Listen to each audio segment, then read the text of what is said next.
Welcome to the power of trusting yourself. So, wanted to have a conversation with you to empower you, and this can really impact you in all areas of your life.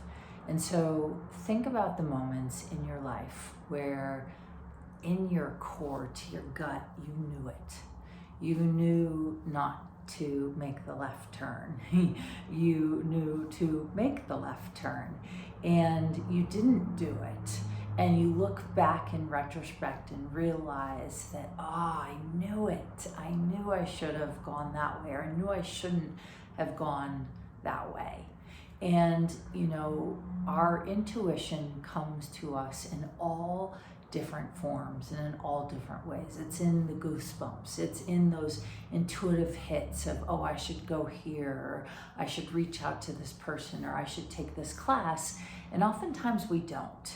And we don't take action on our intuition because we have a story running as to why we can't, or running as to why we shouldn't. And it's when you start to look at those moments in your life where you're like, I knew it. What you can do is go back in time and put yourself in that same scenario and then make the different choice. And what you do is you go, okay, if I were in that same scenario next time, what would I do different? Oh, well, I got the hit to turn right. I ignored it. What would I do different next time? I would take that right turn. And you can envision what would have happened if you did that.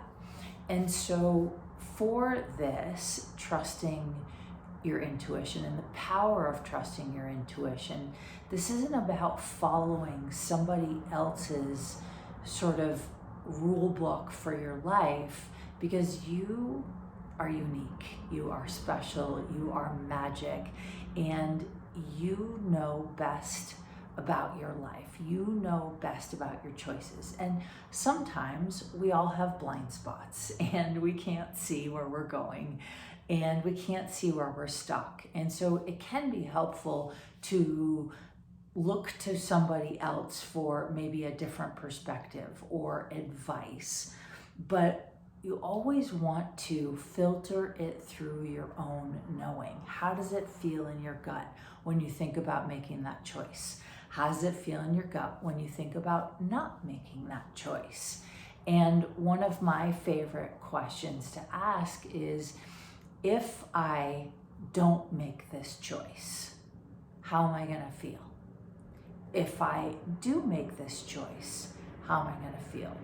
So rewind back to Katherine being 25 years old, and I am in a white wedding dress, and I'm about to walk down the aisle at 25 for the very first time. And looking back on that, I was way too young, and there were a lot of circumstances surrounding that experience in my life where I knew that I shouldn't walk down the aisle. And I tried breaking off the wedding a few weeks before the wedding. I tried breaking the wedding off a couple months before the wedding. I tried breaking up with this person in the beginning, and I kept going back. And I always had these sort of excuses as to why I should go through with it. And so I forced myself to continue on this path that somewhere deep in both my gut and my heart, I knew were not the best choices for me, but I did it anyway. And I remember standing at the back of the church holding my bouquet. I've got my mom next to me on one side, my dad next to me on the other. They both were walking me down the aisle. And my bridesmaids were there, my sister, one of my best friends from grade school and high school, and I went, I can't not go through with this. Like, I know I shouldn't, but I'll deal with it later. And dealing with it later cost me close to $1 million. It cost me investment properties. It cost me the home I had bought and was living in. It cost me acquiring my ex-husband's, I think it was like $50,000 in marital debt, and I had to take that on. And I spent a few years after that really angry because I no longer had the financial abundance I did, and I was the breadwinner, and I gave up all that money and lost all of my properties, and I kind of left that life behind and went on to start a new life. And my thought was, oh, it doesn't matter, I'll just make it again. But I had to start over. I had built sort of a really good living for myself. I had built a really good life, and instead of taking what worked with me, I just kind of burned it all to the ground and started over.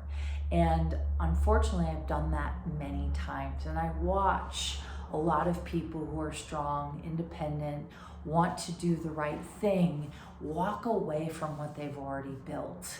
And I want to invite you, if this resonates with you, that you don't have to leave everything behind. You can just leave the things that aren't working, but take with you what worked. Take with you what you've built and fight for what you've built. And so trusting your intuition, and why it's so important to develop this muscle. It's not something that, kids get it really well. They trust their intuition. They follow the right path. They, allow themselves to feel every emotion, and then they get over it and they move on. But when we get older and we start to take life more seriously, we tend to get stuck, and we tend to push through things that maybe we shouldn't have. We tend to force ourselves to be in situations that may not be the best, and it has a cost. And a lot of times it costs us our peace of mind. It costs us our happiness. It costs us choice. It costs us feeling stuck. And so I want to invite you to begin to practice trusting your intuition. And, thank you for downloading the PDF and getting the information. And this is kind of the next steps. And so one of the first ways to even understand how your intuition is talking to you, it might be in colors, it might be in sounds, it might be in thoughts. It might be in little hits that you get, but how you know it's the right thing is you just feel it. And a lot of people say, but how? And so you can start to ask this question, which I shared with you before, is if I take action, how am I going to feel? Even if this action, even if I fail, even if I get rejected, even if I get made fun of, how am I going to feel if I take that action? And you're like, oh, that feels really good. So take the action. Don't worry about the result. A lot of times we stop ourselves from taking action because we're too focused on the outcome of that action instead of what that action is going to create in your spiritual evolution. And then you can ask the question, what if I don't take that action? How's that going to feel? Well, it's going to feel like I didn't even try. And I'm used to feeling like what it feels like to not try and just, go on with my life as it is. And you want to ask yourself, well, what's it going to cost you if you don't take the action? And then start making choices based on how it's going to feel, rather than being so focused on the outcome of whether that choice succeeds or doesn't succeed. A lot of times it's really about just taking action. And so I want to invite you to consider that you are far more aware than you've ever given yourself credit, that you are the expert when it comes to making choices in your life, and that the universe always has your back. And so we experience a lot of life lessons, and those lessons can be costly, And usually the most costly lessons are the ones where we didn't listen to our guts. So I want you to practice what listening to your gut feels like, what taking action on those moments feel like, and see how it feels to make that choice instead of did that choice create what I wanted. And that's where we get stuck. So stop there and just make a list. Start writing down all those little moments in your life where you trusted your intuition and all those moments in your life where you didn't and what occurred. And then a third list of what would you have done different in the areas where you didn't trust yourself. And if you were able to go back in time, what different choice would you make now? And that's the beginning of empowering you. So, thank you for watching this video. Stay tuned for the next one.